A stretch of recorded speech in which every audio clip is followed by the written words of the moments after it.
Imagina que tu firma en un papel puede salvar la vida de una persona. Ahora imagina que esa misma firma puede costarte la tuya. Esta es la historia de hombres y mujeres que tuvieron ese poder en sus manos y decidieron usarlo, aún conociendo las consecuencias.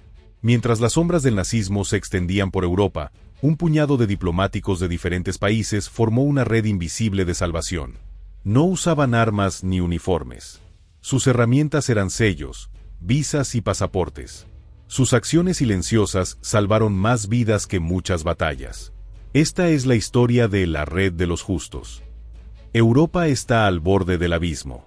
En Alemania, Hitler ha consolidado su poder y las leyes raciales asfixian cada vez más a los judíos y otros grupos considerados indeseables por el régimen nazi.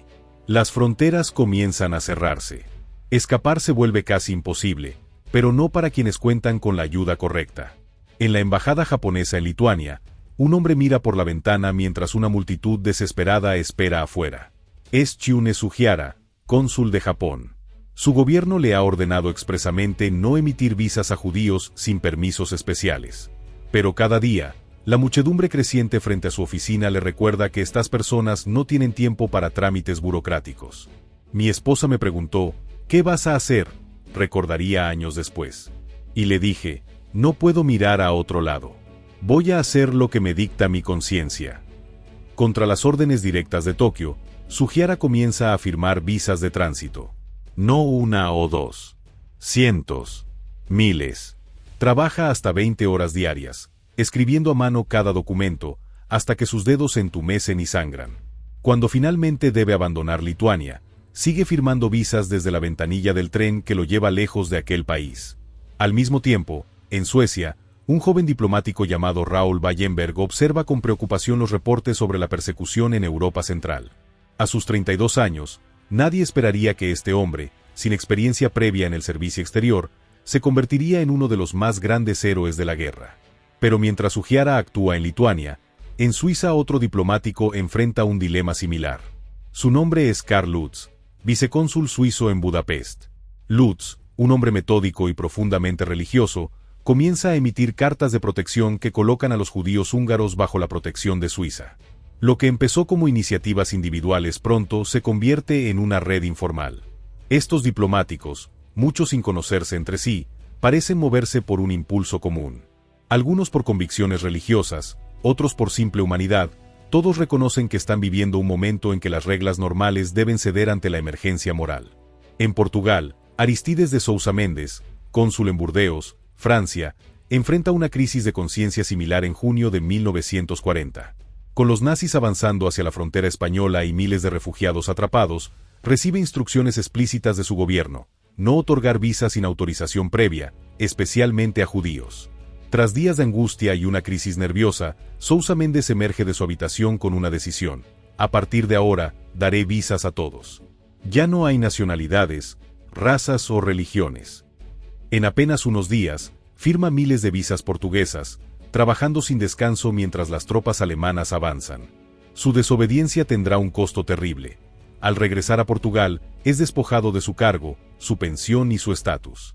Con 14 hijos que mantener, muere en la pobreza en 1954, olvidado por casi todos, excepto por aquellos a quienes salvó. Pero, ¿qué los movía? ¿Por qué arriesgar tanto por extraños? Para entenderlo, debemos mirar más allá de sus acciones hacia sus motivaciones profundas. Muchos de estos diplomáticos provenían de familias con fuertes convicciones religiosas o morales. Sugihara había estudiado la tradición samurái y sus códigos de honor.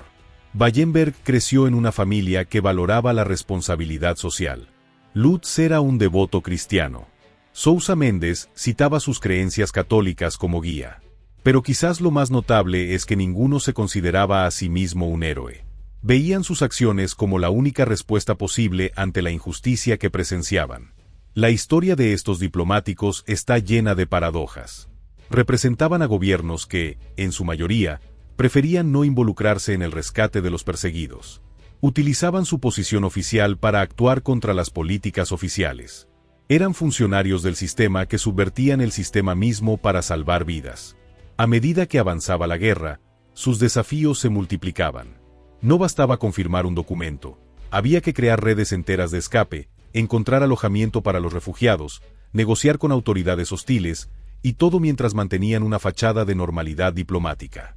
En Budapest, la situación alcanza niveles críticos en 1944. Tras la ocupación alemana de Hungría en marzo, los 800.000 judíos húngaros que habían sobrevivido hasta entonces quedan a merced de Adolf Eichmann, quien llega con planes de deportación masiva. Es aquí donde la red de diplomáticos demuestra su verdadero potencial. Raoul Wallenberg, ahora trabajando para la embajada sueca, llega a Budapest en julio con un plan audaz. No se limitará a emitir documentos, creará una infraestructura completa de protección. Comienza distribuyendo pasaportes protectores suecos, documentos sin validez legal internacional, pero con suficiente apariencia oficial para confundir a las autoridades locales. Wallenberg no actúa solo.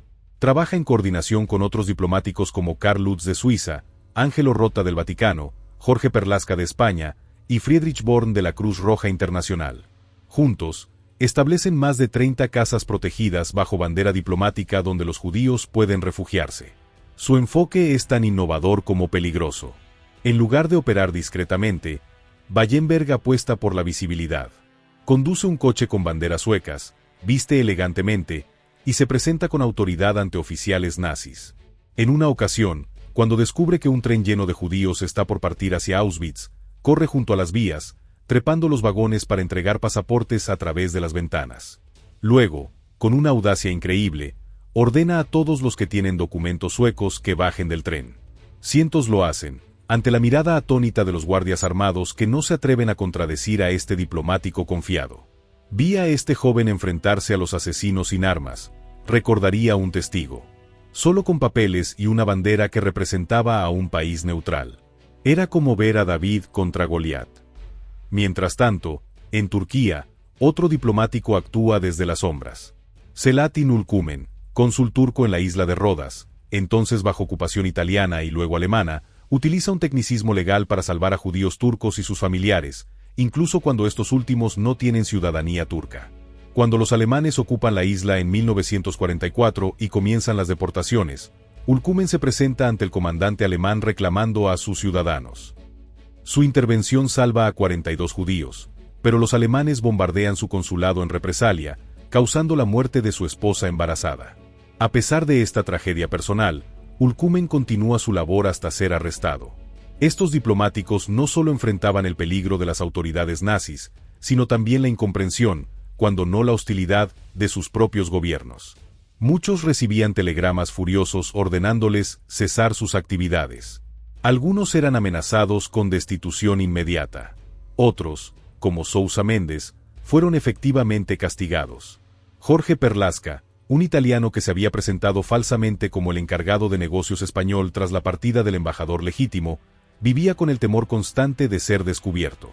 Sin embargo, mantuvo la farsa durante meses, salvando a miles de judíos en casas protegidas bajo supuesta jurisdicción española. En China, otro escenario improbable se desarrollaba. El Dr. Hou Fengshan, cónsul general de China en Viena tras la anexión de Austria por Alemania en 1938, comenzó a emitir visas para Shanghái a cualquier judío que la solicitara, a pesar de las instrucciones contrarias de sus superiores. Para muchos judíos austriacos, estas visas representaron la diferencia entre la vida y la muerte. No hice nada extraordinario, diría Hou años después. Cualquiera en mi posición habría hecho lo mismo. Esta modestia característica de muchos de los diplomáticos justos revela una cualidad común. Veían sus acciones no como heroicas sino como necesarias, como un deber moral básico. Mientras tanto, en Francia, el cónsul brasileño Luis Martins de Sousa Dantas emitía visas diplomáticas a perseguidos políticos, judíos y otros refugiados, a menudo falsificando fechas y alterando documentos para eludir las restrictivas leyes de inmigración brasileñas. Cuando fue descubierto, enfrentó un proceso disciplinario, pero se mantuvo firme en su convicción de que había actuado correctamente. Para 1944, la red de diplomáticos salvadores había crecido y se había vuelto más sofisticada. Ya no eran solo individuos actuando por su cuenta, sino un grupo coordinado que compartía información, recursos y estrategias. Cuando un camino de escape se cerraba, buscaban otro. Cuando un país endurecía sus políticas de inmigración, encontraban naciones más receptivas. Este trabajo en red multiplicaba su efectividad. Por ejemplo, Una visa emitida por Sugiara permitía a un refugiado viajar a través de la Unión Soviética hacia Japón, donde otros diplomáticos como el cónsul holandés Hans Bartendig facilitaban el viaje hacia las colonias holandesas en el Caribe o Surinam. Para finales de 1944, con el Ejército Rojo avanzando hacia Budapest, la situación se vuelve aún más peligrosa. Los fascistas húngaros del partido Cruz Flechada, ahora en el poder, comienzan ejecuciones masivas, a menudo arrojando a sus víctimas al congelado río Danubio. Es en este contexto que Wallenberg realiza algunos de sus actos más valientes. En una ocasión, cuando descubre a un grupo de judíos a punto de ser ejecutados a orillas del Danubio, se presenta ante los verdugos con tal autoridad que estos, confundidos, permiten que se lleve a los prisioneros. En otra oportunidad, saca a judíos de una marcha forzada argumentando que son ciudadanos suecos protegidos por la neutralidad de su país. Cada uno de estos actos representaba un riesgo mortal, pero los diplomáticos habían llegado a un punto en que el miedo personal parecía irrelevante frente a la magnitud de la tragedia que presenciaban.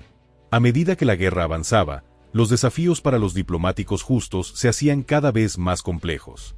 No bastaba con emitir documentos, había que desarrollar sistemas enteros de protección, crear redes de información, establecer casas seguras y rutas de escape. En Estocolmo, el gobierno sueco comenzaba a reconocer la importancia de la misión de Wallenberg. Lo que había comenzado como una operación pequeña y casi personal se convirtió en una prioridad nacional. Suecia, como país neutral, podía jugar un papel crucial en los esfuerzos humanitarios sin comprometer su posición diplomática. Pero la neutralidad tenía sus límites.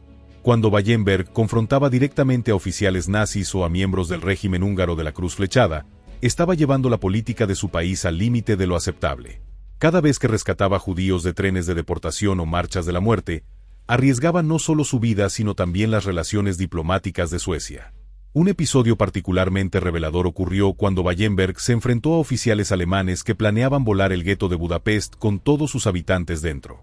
Utilizando una mezcla de amenazas veladas sobre consecuencias internacionales y promesas de intervención sueca en favor de Alemania tras la guerra, logró disuadirlos de ejecutar el plan. No olviden que algún día esta guerra terminará, les dijo. Y cuando eso ocurra, aquellos que hayan mostrado humanidad serán tratados con humanidad. Este tipo de negociación al borde del abismo era común entre los diplomáticos justos. Karl Lutz, por ejemplo, obtuvo inicialmente permiso para emitir 8.000 cartas de protección para judíos con conexiones en Palestina. Pero, mediante un ingenioso tecnicismo legal, convirtió estas 8.000 protecciones individuales en 8.000 protecciones familiares, multiplicando varias veces el alcance de su operación. Mientras tanto, en París, el cónsul general de El Salvador, José Arturo Castellanos, junto con su amigo judío húngaro György Mandl, quien adoptó el nombre de George Mantello, desarrolló un sistema para emitir documentos de nacionalidad salvadoreña a judíos europeos. Estos certificados de nacionalidad no tenían validez legal estricta, pero en el caos de la guerra y ante la burocracia nazi, a menudo bastaban para salvar vidas. Mantello, desde su posición en el consulado salvadoreño en Ginebra, distribuía estos documentos a través de redes clandestinas que llegaban hasta Polonia y Hungría. Miles de judíos que nunca habían puesto un pie en El Salvador se convertían oficialmente en ciudadanos salvadoreños, protegidos por la neutralidad de este pequeño país centroamericano. La colaboración entre Castellanos y Mantello ilustra otro aspecto crucial de la red. No estaba compuesta solo por diplomáticos profesionales. Incluía también a comerciantes, empresarios, religiosos y refugiados que habían encontrado maneras de ayudar. Era una red inclusiva donde lo que importaba era la disposición a actuar, no el cargo oficial. Este aspecto se ve claramente en la historia de Monsignor Angelo Rota, nuncio papal en Budapest, quien no solo emitió certificados de bautismo, a veces sin que las personas realmente se hubieran bautizado, sino que también estableció numerosas casas de protección bajo bandera vaticana. O en la de Valdemar y Nina Langlet, representantes de la Cruz Roja sueca, que transformaron su oficina en Budapest en un centro de distribución de alimentos, medicinas y documentos para judíos perseguidos. No tenían estatus diplomático formal, pero actuaban con la misma determinación que sus colegas en las embajadas. A medida que la guerra se acercaba a su fin, los desafíos cambiaban. La desesperación de los regímenes fascistas en retirada los hacía más peligrosos. Los asesinatos se volvían más arbitrarios, las deportaciones más caóticas, la violencia más indiscriminada. En diciembre de 1944, con el Ejército Rojo a las puertas de Budapest, Wallenberg intensifica sus esfuerzos. Establece un comité internacional que incluye a representantes de Suiza, Portugal, España y el Vaticano. Juntos, coordinan la protección de miles de judíos en casas marcadas con banderas diplomáticas. La situación es cada vez más peligrosa. Los miembros de la Cruz Flechada realizan redadas en las casas protegidas, a veces asesinando a sus ocupantes en el acto. Wallenberg y sus colegas deben intervenir personalmente, a menudo enfrentándose a hombres armados con nada más que su autoridad diplomática. En una ocasión, cuando milicianos húngaros atacan una casa protegida sueca, Wallenberg llega al lugar y enfrenta al líder del grupo.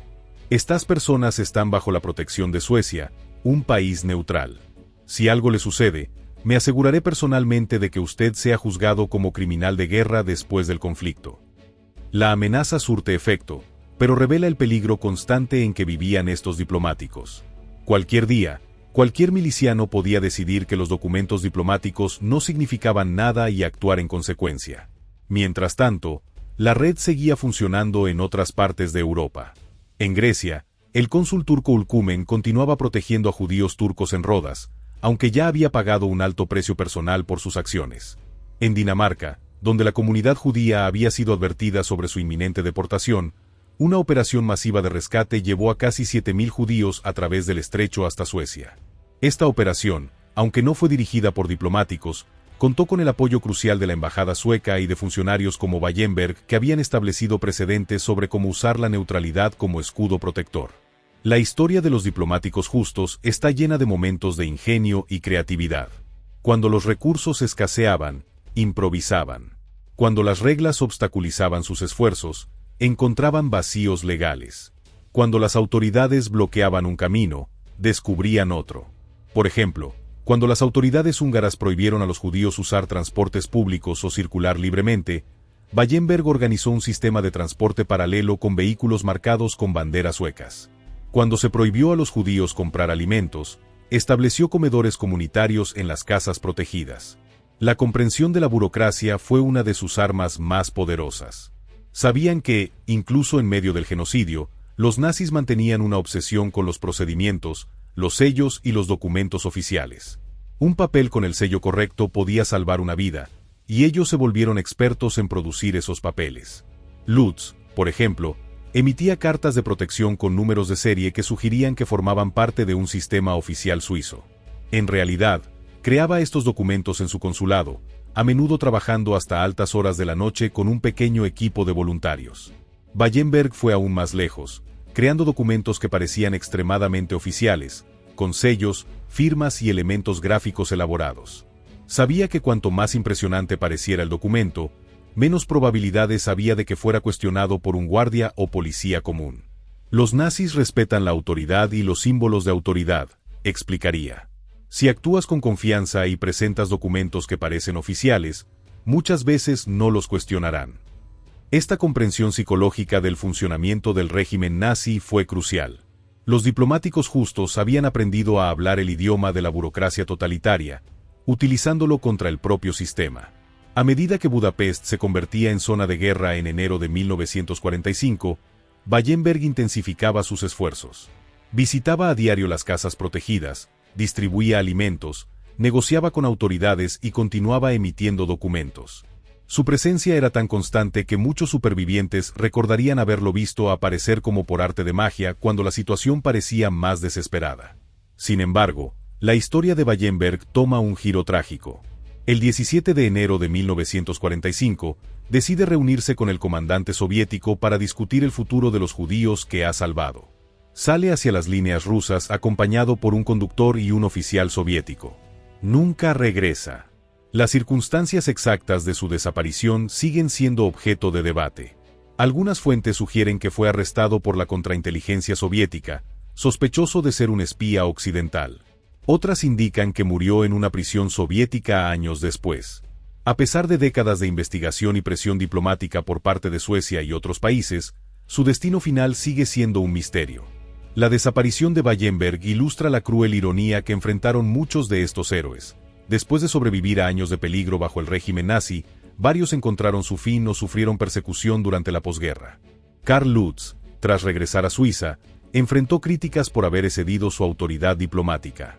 Aunque eventualmente fue rehabilitado, nunca recibió el reconocimiento que merecía durante su vida.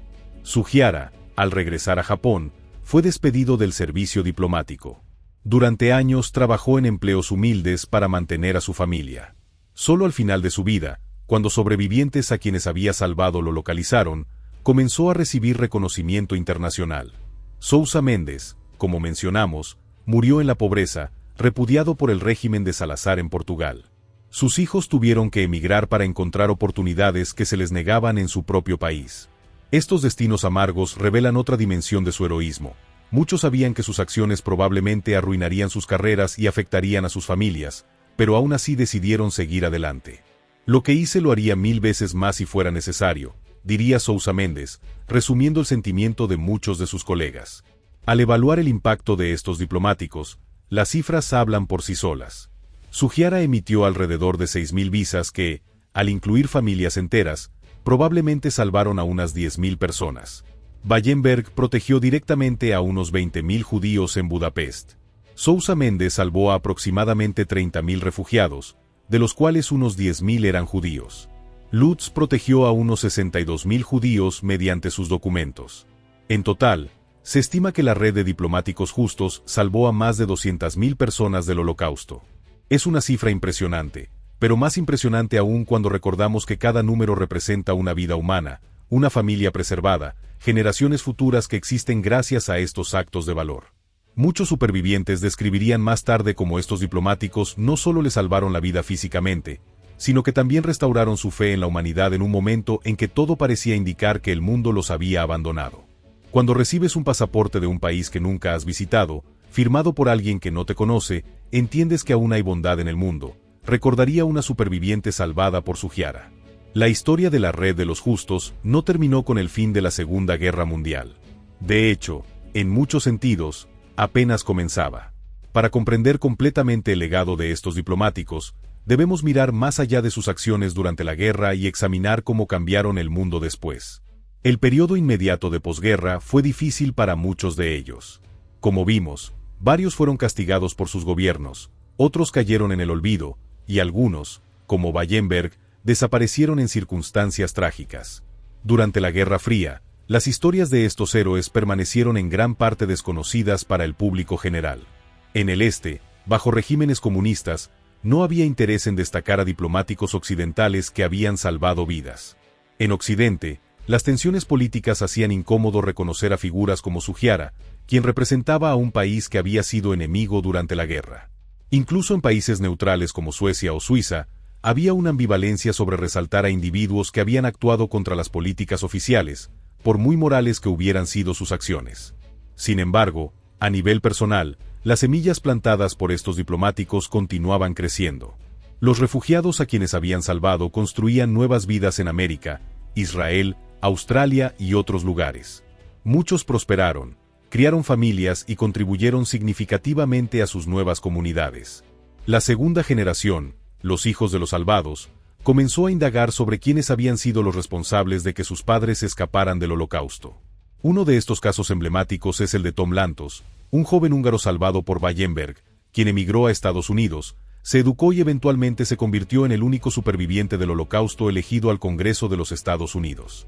A lo largo de su carrera política, Lantos trabajó incansablemente para mantener viva la memoria de Wallenberg y promover los derechos humanos a nivel global. Fue en la década de 1980 cuando comenzó un verdadero renacimiento en el reconocimiento de los diplomáticos justos. Coincidiendo con un renovado interés público en el Holocausto, supervivientes y historiadores empezaron a documentar sistemáticamente estas historias de rescate. En 1981, Sugiara fue reconocido por Yad Vashem, el memorial oficial de Israel a las víctimas del Holocausto, como justo entre las naciones, un honor otorgado a no judíos que arriesgaron sus vidas para salvar judíos durante la persecución nazi. Poco a poco, otros diplomáticos recibieron el mismo reconocimiento. Wallenberg, quien ya había sido honrado en 1963, Sousa Mendes, Lutz, Rota, Castellanos y muchos más. Estos reconocimientos tardíos no podían compensar las dificultades que muchos habían enfrentado en la posguerra, pero sí ayudaron a establecer su legado para las generaciones futuras. Portugal, que durante décadas había ignorado o incluso denigrado la memoria de Sousa Mendes, finalmente lo rehabilitó a título póstumo en 1988, pidiendo perdón a su familia. Japón, que había marginado a Sugiara, comenzó a reconocerlo como un héroe nacional a finales de los 90. El caso de Wallenberg fue particularmente complejo. Durante años, la Unión Soviética negó tener información sobre su paradero. Solo después del colapso soviético en 1991 se revelaron documentos que sugerían que probablemente había muerto en una prisión de Moscú en 1947. Estas revelaciones, aunque dolorosas, permitieron a su familia y a aquellos a quienes había salvado comenzar a procesar su pérdida. El verdadero legado de los diplomáticos justos va mucho más allá de honores y reconocimientos. Estos hombres y mujeres establecieron un nuevo estándar para la responsabilidad moral en el servicio diplomático. Demostraron que la diplomacia no es solo sobre la protección de intereses nacionales, sino también sobre valores humanos universales. Sus vidas plantean preguntas profundas. ¿Qué significa realmente servir a tu país? ¿Cuándo es moral desobedecer órdenes? ¿Qué responsabilidades tienen los individuos frente a crímenes de Estado? Estas preguntas adquirieron nueva relevancia en conflictos posteriores. Durante el genocidio de Ruanda en 1994, varios diplomáticos recordaron explícitamente las lecciones de los justos de la Segunda Guerra Mundial. Algunos, como el embajador de Bélgica Johan Swinnen, trabajaron activamente para proteger a personas amenazadas, citando a Wallenberg como inspiración. Durante las guerras yugoslavas de los años 90, diplomáticos como Bernard Kouchner, quien más tarde cofundaría Médicos Sin Fronteras, utilizaron tácticas similares a las de Wallenberg para proteger a civiles en zonas de conflicto. El legado continúa hoy. En 2012, cuando la guerra civil en Siria se intensificaba, el diplomático brasileño Luis Alberto Figueiredo citó a Sousa Dantas como modelo al implementar un programa especial de visas humanitarias para refugiados sirios. Estos ejemplos muestran cómo las acciones de los diplomáticos justos trascendieron su tiempo y circunstancias específicas para convertirse en un modelo duradero de conducta ética en situaciones extremas. Pero más allá de influir en futuros diplomáticos, estos héroes han tenido un impacto profundo en cómo entendemos la responsabilidad individual frente a la injusticia sistémica. Su ejemplo desafía la noción de que los individuos son impotentes frente a fuerzas históricas abrumadoras. Como dijo Elie Wiesel, superviviente del Holocausto y Premio Nobel de la Paz, hemos aprendido que un solo individuo de integridad puede hacer una diferencia, una enorme diferencia. Las vidas de los refugiados salvados también forman parte de este legado. Entre aquellos que recibieron visas de Sugiara estaba la familia Rosenblum. Su hijo, posteriormente conocido como Yehoshua Rosenberg, se convertiría en un prominente juez israelí que presidió el histórico juicio contra Adolf Eichmann en 1961. Entre los salvados por Wallenberg se encontraban futuros científicos, artistas, médicos y educadores que harían contribuciones significativas en sus campos. La doctora Erzsébet Bauer, rescatada de una marcha de la muerte, desarrollaría posteriormente tratamientos innovadores para enfermedades cardíacas. El compositor Robert Sonnenfeld, otro protegido de Wallenberg, crearía obras musicales inspiradas en su experiencia que se interpretan hasta hoy. Cada una de estas vidas salvadas representa un universo de posibilidades que casi se perdió. Cada contribución que hicieron al mundo es parte del legado indirecto de los diplomáticos que los rescataron. La historia de los diplomáticos justos también nos invita a reflexionar sobre el significado del valor moral. Ninguno de ellos tenía superpoderes ni recursos extraordinarios. Lo que los distinguió fue su negativa a ser simples espectadores. Lo que hacemos quizás sea solo una gota en el océano, pero el océano sería menos sin esa gota, diría años después Irena Steinberg, una colaboradora de Wallenberg en Budapest. En un momento en que la indiferencia era la norma y la complicidad demasiado común, estos individuos eligieron actuar. No porque fuera fácil o seguro, sino porque era lo correcto. Esta sencilla verdad constituye quizás su lección más poderosa. A medida que las décadas pasaban, las familias de estos diplomáticos también luchaban por preservar su memoria. Los hijos de Sousa Mendes, por ejemplo, trabajaron incansablemente para limpiar el nombre de su padre. En 1987, su hijo Pedro llevó el caso hasta el Parlamento portugués, que finalmente votó para rehabilitar póstumamente al diplomático y restablecer su rango. La esposa de Wallenberg, Nina, dedicó el resto de su vida a investigar su desaparición, enfrentándose a la burocracia soviética y luego rusa en busca de respuestas. Aunque falleció sin conocer con certeza el destino de su esposo, su persistencia mantuvo viva la memoria de Raúl y eventualmente condujo a revelaciones parciales sobre su probable fin. La familia de Sugiara, tras años de dificultades económicas después de su despido del servicio diplomático, finalmente vio cómo Japón reconocía oficialmente su heroísmo en 2000, cuando el gobierno japonés estableció un memorial en su honor. Estas luchas familiares por la justicia y el reconocimiento forman una parte importante y a menudo olvidada de la historia.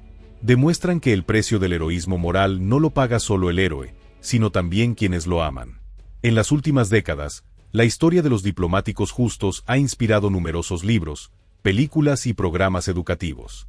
La película Wallenberg, Aeros Story 1985, introdujo su figura a millones de espectadores. El documental Diplomáticos de la Humanidad 2000 amplió el foco para incluir a otros héroes menos conocidos como Lutz y Sousa Mendes. En escuelas de todo el mundo, sus historias se utilizan ahora para enseñar no solo sobre el Holocausto, sino sobre ética, responsabilidad cívica y el poder de la acción individual. Programas como Diplomacy Matters en Estados Unidos utilizan específicamente estos ejemplos para formar a futuros diplomáticos. Estudiar a Wallenberg y sus colegas nos recuerda que la diplomacia no es solo sobre protocolos y negociaciones, explica un profesor de Relaciones Internacionales. Es fundamentalmente sobre humanidad. Las lecciones de los diplomáticos justos resuenan con particular fuerza en nuestro mundo actual, donde nuevas crisis humanitarias surgen constantemente. Cuando vemos imágenes de refugiados desesperados en fronteras o escuchamos sobre persecuciones étnicas o religiosas, la pregunta implícita es siempre la misma. ¿Quiénes serán los Wallenberg, los Sugiara, los Sousa Mendes de nuestra época? Quizás lo más inspirador de estos diplomáticos es que no comenzaron sus carreras como héroes. Eran personas comunes con trabajos ordinarios que, cuando llegó el momento crítico, eligieron la humanidad por encima de la comodidad, la moral por encima de las reglas, el valor por encima del miedo. Sugiara lo expresaría con sencillez años después. No hice esto porque fuera judío o no judío. Lo hice porque era un ser humano y ellos eran seres humanos. Esta simple afirmación captura la esencia de su legado. En un mundo que a menudo parece dividido por nacionalidades, religiones e ideologías, los diplomáticos justos nos recuerdan nuestra humanidad compartida y nuestra capacidad para elegir la compasión incluso en las circunstancias más oscuras. Sus vidas también nos enseñan algo fundamental sobre el poder. A veces, la persona más poderosa en una habitación no es quien tiene más rango o autoridad, sino quien tiene la claridad moral para hacer lo correcto. Cuando Wallenberg enfrentaba a oficiales nazis o cuando Sugiara ignoraba órdenes directas de Tokio, estaban ejerciendo un tipo de poder que trascendía sus posiciones oficiales. Era el poder de la integridad humana, un poder que ningún régimen, por totalitario que sea, puede eliminar completamente. En Budapest, días antes de la liberación por las tropas soviéticas, Wallenberg se encontró con Adolf Eichmann, el arquitecto de la deportación de los judíos húngaros. Según testigos, Wallenberg, sin armas y sin respaldo, le dijo a Eichmann a la cara: «Estoy colocando a estos judíos bajo protección sueca. Si les haces daño, te haré personalmente responsable». Este momento encapsula el extraordinario coraje moral que definió a la Red de los Justos. Un hombre solo, armado únicamente con documentos y convicción moral, enfrentándose al representante de uno de los regímenes más mortíferos de la historia. Si bien la historia de estos diplomáticos es inspiradora, también nos desafía. Nos obliga a preguntarnos, ¿qué habríamos hecho en su lugar? ¿Habríamos tenido el valor de arriesgar nuestras carreras, nuestra seguridad, incluso nuestras vidas por salvar a extraños? La mayor lección de los diplomáticos del Holocausto, escribiría más tarde el historiador Mordecai Paldiel, es que siempre existe la opción de elegir. Incluso en los momentos más oscuros, siempre hay una elección. Esta es quizás la verdad más profunda que emergerá de esta historia. En cada situación, por desesperada que parezca, tenemos opciones. Podemos mirar hacia otro lado o podemos actuar. Podemos aceptar la injusticia como inevitable o podemos trabajar para cambiarla. Podemos seguir reglas inmorales o podemos seguir nuestra conciencia. Los diplomáticos justos eligieron actuar, desafiar, seguir su conciencia. Y al hacerlo, no solo salvaron miles de vidas, sino que también salvaron algo de la dignidad humana en un tiempo en que ésta parecía haberse perdido por completo. Hoy, décadas después, sus nombres están inscritos en el memorial Yad Vashem en Jerusalén, junto con miles de otros justos entre las naciones. En distintas ciudades del mundo, calles, plazas y escuelas llevan sus nombres. En las Naciones Unidas, una exposición permanente honra su memoria. Pero su verdadero monumento no está en piedra o bronce. Está en las vidas que salvaron y en las generaciones que existen gracias a ellos. Está en los más de 200.000 descendientes de aquellos a quienes rescataron, personas que literalmente no existirían si estos diplomáticos hubieran elegido la inacción. Y su legado perdura cada vez que alguien, inspirado por su ejemplo, elige defender lo que es justo cuando sería más fácil permanecer en silencio. Como dijo Elie Wiesel, debemos tomar partido. La neutralidad ayuda al opresor, nunca a la víctima. El silencio anima al verdugo, nunca al que sufre. Los diplomáticos justos tomaron partido cuando el mundo elegía la neutralidad. Hablaron cuando otros guardaban silencio. Y al hacerlo, nos dejaron no solo una historia de coraje, sino un desafío permanente para nuestras propias vidas. ¿Qué haremos nosotros cuando llegue nuestro momento de elegir? La Red de los Justos nos recuerda que incluso en los momentos más oscuros de la historia, la luz de la humanidad nunca se extingue por completo. Siempre hay personas dispuestas a arriesgarlo todo por lo que es correcto. Y esa es, quizás, la mayor esperanza que podemos extraer de una de las épocas más terribles de la historia humana. Como dijo una vez Carl Lutz, a veces, para salvar un mundo, solo hace falta salvar a una persona a la vez. Y esta es quizás la lección final de los diplomáticos justos, que el heroísmo no siempre consiste en actos grandiosos o dramáticos. A veces, consiste simplemente en hacer lo correcto, día tras día, decisión tras decisión, vida tras vida. En un mundo que a menudo parece abrumador en su complejidad y crueldad, estos diplomáticos nos recuerdan que cada uno de nosotros tiene la capacidad de hacer una diferencia.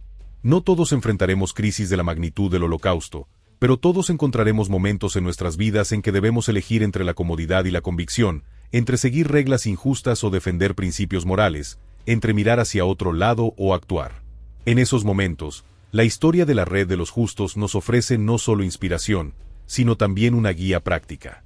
Actuar con valentía, usar creativamente los recursos disponibles, cooperar con otros de mente similar y, sobre todo, recordar que cuando se trata de defender la dignidad humana, pequeñas acciones pueden tener consecuencias enormes. En los últimos años, nuevas investigaciones han sacado a la luz historias de diplomáticos salvadores que permanecieron en la oscuridad durante décadas. En 2017, se descubrió que el diplomático ecuatoriano Manuel Antonio Muñoz Borrero, cónsul en Estocolmo, había salvado a cientos de judíos emitiendo pasaportes ecuatorianos. Su historia permaneció desconocida hasta que investigadores la desenterraron de archivos olvidados. De manera similar, el papel del diplomático chileno Samuel del Campo, quien desde Rumanía protegió a judíos polacos emitiendo pasaportes chilenos, solo fue reconocido plenamente en 2016. Estos descubrimientos tardíos sugieren que probablemente hubo muchos más justos cuyos nombres y acciones aún no conocemos. Este aspecto de la historia resalta otra verdad importante. El heroísmo genuino a menudo ocurre lejos de los focos y sin expectativa de reconocimiento. Los diplomáticos justos no actuaron para obtener medallas o monumentos. Actuaron porque no podían vivir consigo mismos si no lo hacían. Como dijo una vez el filósofo Edmund Burke, lo único necesario para el triunfo del mal es que los hombres buenos no hagan nada. Los diplomáticos justos se negaron a no hacer nada. En tiempos en que hacer algo podía costar la vida, ellos eligieron actuar. Su ejemplo sigue siendo relevante hoy, quizás más que nunca. En un mundo donde nuevamente vemos el surgimiento de nacionalismos extremos, intolerancia religiosa y étnica, y crisis de refugiados, las lecciones de los diplomáticos justos resuenan con fuerza renovada. ¿Qué nos dirían si pudieran hablarnos hoy? Probablemente que la justicia no es automática, que debe ser defendida activamente. Que las reglas y leyes son importantes, pero que la humanidad es más importante aún. Que cada uno de nosotros tiene más poder del que cree para cambiar las cosas. Y que, en última instancia, seremos juzgados no por nuestra obediencia a sistemas injustos, sino por nuestra disposición a desafiarlos cuando la dignidad humana está en juego. La historia de la Red de los Justos no es solo sobre el pasado. Es sobre el presente y el futuro. Es sobre las decisiones que tomamos cada día y sobre el mundo que queremos construir. Como dijo una vez Anna Eleanor Roosevelt, ¿dónde comienzan, después de todo, los derechos humanos universales? En pequeños lugares, cerca de casa, lugares tan pequeños que no aparecen en ningún mapa. Sin embargo, son el mundo del individuo, el vecindario en que vive, la escuela o universidad a la que asiste, la fábrica, granja u oficina donde trabaja. Los diplomáticos justos comenzaron defendiendo los derechos humanos en sus pequeños despachos, con sus sellos y papeles. Desde esos lugares aparentemente insignificantes, cambiaron el mundo. Su historia nos recuerda que nosotros también podemos hacerlo. Que incluso en los momentos más oscuros, siempre hay una opción. Y que esa opción puede marcar la diferencia entre la vida y la muerte, entre la desesperación y la esperanza, entre un mundo donde triunfa la crueldad y uno donde prevalece la compasión. Como dijo una vez Wallenberg, para mí no existe otra opción.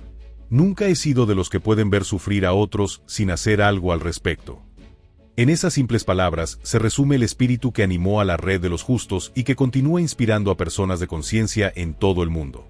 Es un espíritu que trasciende fronteras, nacionalidades y épocas. Es el espíritu de la humanidad en su expresión más pura. Y mientras ese espíritu perdure, mientras haya personas dispuestas a arriesgarlo todo por defender la dignidad de otros, habrá esperanza para nuestro mundo. Como dijo una vez Giorgio Perlasca, resumiendo el sentimiento de muchos de sus colegas diplomáticos, no quiero que me llamen héroe. Solo hice lo que cualquier ser humano habría hecho en mi lugar. Quizás esa sea la lección más profunda de todas, que el verdadero heroísmo está al alcance de cualquiera que decida actuar con compasión y valor cuando las circunstancias lo exigen. No se requieren poderes especiales ni posiciones extraordinarias. Solo se necesita la voluntad de hacer lo correcto, incluso cuando hacerlo es difícil o peligroso. En ese sentido, los diplomáticos justos no fueron solo salvadores de vidas durante el Holocausto. Son también faros que iluminan el camino hacia un futuro más humano. Su ejemplo nos recuerda que, incluso en las horas más oscuras, siempre existe la posibilidad de elegir la luz. Y esa, quizás, es la mayor esperanza que podemos albergar como especie.